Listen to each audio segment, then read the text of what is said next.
फतेहपुर में स्वास्थ्य व्यवस्था पूरी तरीके से बदहाल देखने को मिल रही है, जहां जिले के बकेवर प्राथमिक स्वास्थ्य केंद्र में सोमवार रात ताला बंद होने के चलते एक महिला रात भर प्रसव पीड़ा से कराहती रही, जिसके बाद मंगलवार अल सुबह महिला ने पीएचसी के बाहर ही बच्ची को जन्म दिया। जानकारी के अनुसार देवमई गांव निवासी संजय पासवान की पत्नी 30 वर्षीय अनुराधा देवी बकेवर कस्बे में किराए के कमरे में अपने 2 बच्चों के साथ रहती है। तो पति गैर प्रांत में रहकर प्राइवेट नौकरी करता है। अनुराधा देवी 9 माह की गर्भवती थी। प्रसव पीड़ा होने पर महिला को बकेवर प्राथमिक स्वास्थ्य केंद्र लाया गया, जहां ताला लगा होने के चलते महिला रात भर पीएचसी के बाहर कराहती रही और परिजनों ने 112 और 108 टोल फ्री नंबर पर भी कॉल किया, लेकिन संपर्क नहीं हो सका।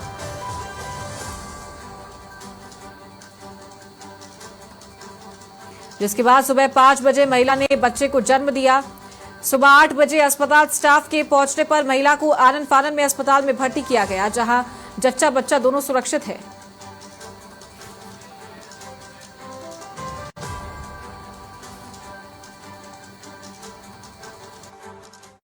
किसी ने अस्पताल में पैसे मांगे थे? नर्स लिया था ना 1000 रुपया, 2000 मांग रहे। 2000 मांग रहे थे। पापा से डलवाया। एक बच्चों के पापा से, मतलब अपने पति से डलवाया था। कितने डलवाए थे? 1000। किसके अकाउंट में? अच्छा। तो फिर आपका इलाज किया? एक इंजेक्शन दिया था तो एक और इसी खबर पर ज्यादा जानकारी के साथ सहयोगी जय त्रिपाठी लाइव जुड़ गए हैं, सीधा उनका रुख करेंगे। जय, क्या जानकारी आपके पास, कब का ये मामला था फतेहपुर पीएचसी में, जब पूरी रात भर ये महिला दर्द से कराती रही, सुबह बच्चे को जन्म दिया, क्या मामला था ये? देखिए चारू, अगर हम स्वास्थ्य चिकित्सा की बात करें तो कहीं स्वास्थ्य चिकित्सा उत्तर प्रदेश की बहुत ही बढ़िया बताई जाती है और लोगों का कहना है कि स्वास्थ्य व्यवस्था को लेकर लोग कहीं ना कहीं पीठ थपथपाते हुए नजर आते हैं, लेकिन कागजी अगर हम बात करें तो कागजी कार्रवाई में कहीं न कहीं स्वास्थ्य चिकित्सा बहुत ही बेहतर नजर आ रहा है। हम बात कर ले तो उप मुख्यमंत्री ब्रजेश पाठक की जो लगातार कहीं न कहीं पूरे उत्तर प्रदेश में भ्रमण कर करके निरीक्षण करते हुए नजर आते हैं, चाहे सीएचसी की बात करें चाहे अस्पतालों की बात करें, सभी जगह वो निरीक्षण करते हुए नजर आते हैं। आला अधिकारियों की बात कर लेते हैं, आला अधिकारी बड़ी बड़ी बातें करते हैं कि पूरी तरह से अस्पतालों में पूरी तरह से व्यवस्था है, सुचारू व्यवस्था है, कहीं किसी तक कोई दिक्कत नहीं। लेकिन दिक्कत तो यही है कि अगर सारी चीजें हैं, सारी व्यवस्था है, तो इस तरीके के मामले कैसे सामने आते हैं। अगर हम ग्रामीण इलाकों की बात करें तो आंगनवाड़ी वाली आशा बहुएं कहीं न कहीं उनकी एक बड़ी जिम्मेदारी होती है कि जहां पर कहीं पर भी बाल बच्चे होने वाले हों, उनकी जिम्मेदारी वहां पहुंचते, उनका नाम अंकित कराते और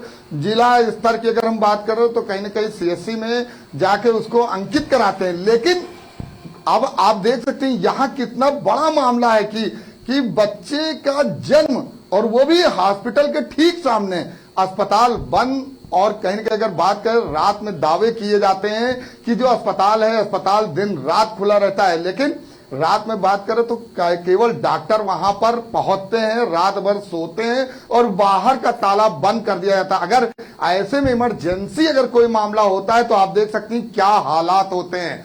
वहीं जिस तरीके से फतेहपुर की बेनू गांव की अगर हम बात करें, वहां पर राकेश की पत्नी थी और जो कहीं न कहीं पीड़ा जो थी वो उस पीड़ा से करा रही थी और उसके बावजूद अगर 112 की बात करें, 108 की बात करें, जिस तरह दावे किए जाते हैं कि एक ही कॉल में वहां पर पहुंचेंगे, लेकिन कोई भी एम्बुलेंस, कोई भी सेवा उसको मिलती हुई नजर नहीं आई।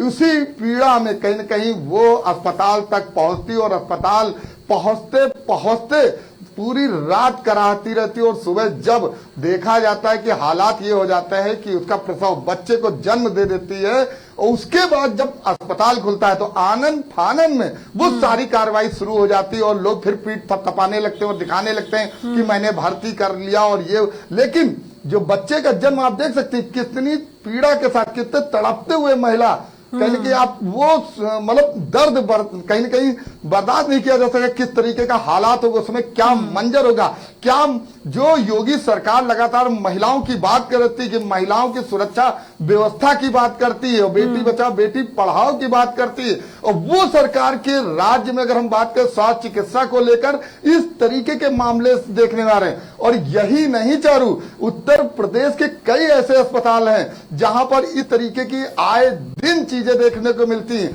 और हम राजधानी लखनऊ में भी देखें तो राजधानी लखनऊ में जिस तरीके के बड़े बड़े दावे हैं, बड़े बड़े वादे हैं, लेकिन वो सब फेल नजर आ रहा है। अस्पतालों में अभी भी जिस तरीके की सुचारू व्यवस्था होनी चाहिए वो व्यवस्था आज भी नहीं मिल रही। केवल अधिकारी अपनी पीठ थपथपा रहे हैं और वो ये दिखा रहे हैं कि स्वास्थ्य चिकित्सा बहुत बेहतर है, लेकिन जिस तरीके की स्वास्थ्य चिकित्सा बेहतर बताया जा रहा है लेकिन वो उत्तर प्रदेश में साफ दिखाई नहीं पड़ रहा है। क्योंकि अगर उस तरीके की बेहतर व्यवस्था होती तो इस तरीके से महिला पीड़ा से न करा रही होती और एक बच्चे को अस्पताल के बाहर जन्म न दे रही होती और अस्पताल के अंदर भर्ती होती, उसका पूरा इलाज हो रहा था। इससे कहीं ना कहीं साफ तस्वीर ये कहीं ना कहीं जाहिर करती है कि क्या स्वास्थ्य चिकित्सा की व्यवस्था है। और जिस तरह की बात करें तो पीठ थपथपाने की, तो अधिकारी केवल पीठ थपथपा सकते हैं। मुख्यमंत्री योगी आदित्यनाथ जिस तरीके से लगातार स्वास्थ्य को बताते हैं कि बहुत बेहतर व्यवस्था दी गई, और उप मुख्यमंत्री ब्रजेश पाठक लगातार जा जाके कहीं न कहीं निरीक्षण कर रहे हैं, लेकिन निरीक्षण के बावजूद आप देख सकते हैं जो तस्वीरों के माध्यम से कहीं न कहीं जो व्यवस्था है वो व्यवस्था फेल नजर आ रही है। और ये जानना चाहूंगी पीएचसी का टाइमिंग क्या होता है, क्या टाइमिंग रहता है पीएचसी का, क्योंकि रात को या शाम को वहां पर ताला जड़ा हुआ था, जबकि मेडिकल सर्विसेज 24/7 उपलब्ध रहनी चाहिए आम जनता के लिए। बिल्कुल चारू, अगर बात करें स्वास्थ्य चिकित्सा की हम बात करते हैं तो स्वास्थ्य चिकित्सा 24 घंटे कहीं न कहीं रहना है और उसमें पूरी व्यवस्था रहती है। 24 घंटे में इमरजेंसी सुविधा दी जाती है। अगर इन केस डॉक्टर नहीं होते तो उसमें ये रहता है कि 2 डॉक्टर और 1-2 नर्स कहीं न कहीं इमरजेंसी ड्यूटी पे रहते हैं। उनकी ड्यूटी कहीं न कहीं रात में लगाई जाती है कि अगर ऐसे में कोई भी इमरजेंसी केस आता है तो उसको तत्काल वहां पर भर्ती कराया जाए। अगर देखा जाता है कि अगर मामला बढ़ता है तो कहीं न कहीं संपर्क, मोबाइल संपर्क द्वारा भी बड़े डॉक्टरों को बुलाया जा सकता है। तो जब इन महिलाओं के जो महिला के परिजन है इनके द्वारा फोन किया गया था तो क्या प्रतिक्रिया आई थी? अगर डॉक्टर से बात हुई है, स्टाफ मेंबर से बात हुई है, तो क्या कहना था उनका, क्यों वो लोग नहीं पहुंचे थे? देखिए ये हर बार की तरह आपको बताएं, कहीं न कहीं जब फोन पहुंचता है तो मरीजों को कहीं न कहीं वो इस तरीके से बात करते हैं, आप लेके पहुंच रहे हैं, डॉक्टर वहां पर मौजूद हैं, हालात ये, मतलब कहीं न कहीं अगर स्वास्थ्य को लेकर बहाना साफ नजर देखने को मिलता हो। डॉक्टर की जो जिम्मेदारी है उस जिम्मेदारी को नहीं पूरा करते हो, सिर्फ फोन पे बात करने के लिए वो वहां पर जो पूर्णता व्यवस्था देनी चाहिए। कहीं न कहीं अगर हम बात करें फोन से नहीं, जब तरीके से उससे बात हुई उसको बात करके आश्वासन देने का प्रयास किया गया और बाद में कहीं न कहीं उनके परिजनों को और उस महिला को यह भी कहा गया कि आप इसकी पूरी तरह से जानकारी न दें, लेकिन तब तक ये वीडियो वायरल हो चुका था और कहीं न कहीं जो पोल थी वो स्वास्थ्य विभाग की पोल साफ खुलती हुई नजर आई। तो चारू उत्तर प्रदेश की हम जो बात कर रहे हैं, उत्तर प्रदेश में स्वास्थ्य की जो दुर्दशा है वो साफ इस माध्यम से आप देख सकती हैं। महिलाओं की जिस तरीके से हम सुरक्षा की बात कर रहे हैं वो भी आप देख सकती हैं। ठीक है जय, बहुत शुक्रिया आपका हमारे साथ जुड़ने के लिए और ये जानकारी देने के लिए।